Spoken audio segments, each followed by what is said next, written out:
My name's Paul Drury, and I write for a British magazine called Retro Gamer.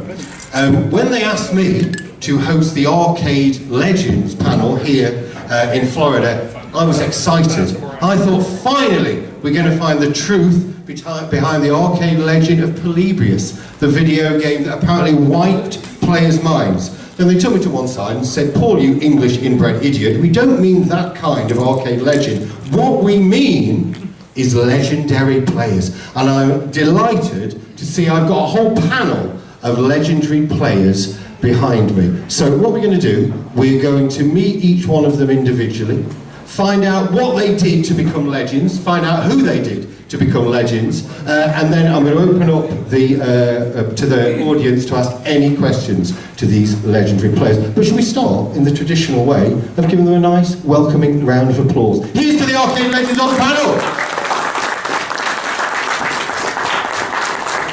Okay, my first arcade legend there is Mr. Todd Rogers on the far side. Now, you are called Todd Rogers, but I understand you're also known as Mr. Activision. Now, Todd, please can you tell me how you earned that title?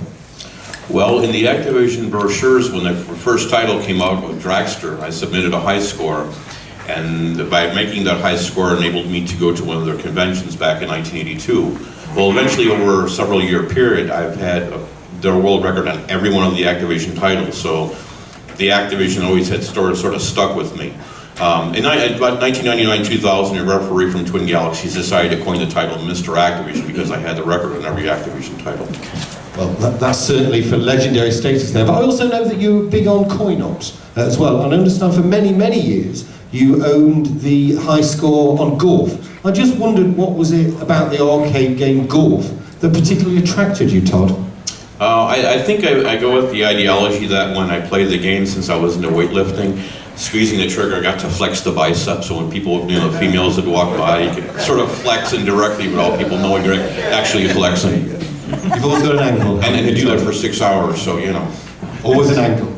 Now, Todd, because I know you, I feel I can ask this. You have got many, many high scores, and undeniably a fantastic player. But some of your scores are not without controversy. In recent years, people have questioned your high score on Dragster, and I wondered how you felt when, after all these years, someone comes along and questions your achievement. I think they should get a TARDIS and go back 30 years and watch you play in live in person. Have you got anything to say? Because it must be very hurtful when it's something that's stood for that long, that someone who doesn't know you in technique, comes and questions you. I wonder if you've got any response to people that decide that's okay. Well, I don't have the negativity or the hostility towards the record because I did it. I have negativity and hostility towards people that decide to poke fun at one's life rather than trying to debate on a score challenge. Well said. Now, I have got another picture. I know you're very good at scoring highly. I just wondered if you could tell us, Barbie Benton here, can you tell me what score you managed to get with Barbie? You want the real story or just the kayfabe story? No, she was endorsing dust covers for the Atari company, and I was working for the Atari company around the same. Ironically, I'm wearing an Activision shirt, but it's around the same time frame I was working for Atari, and she just happened to be promoting the dust covers for, I think, one of the XL or one of the newer Atari 100 computers that they had. Did you manage to teach her any advanced joystick techniques at all? I think she knows how to use the joystick quite well. Todd, so clearly a record holder on too many games to mention, he deserves legendary status. Please, a round of applause for Todd Rogers.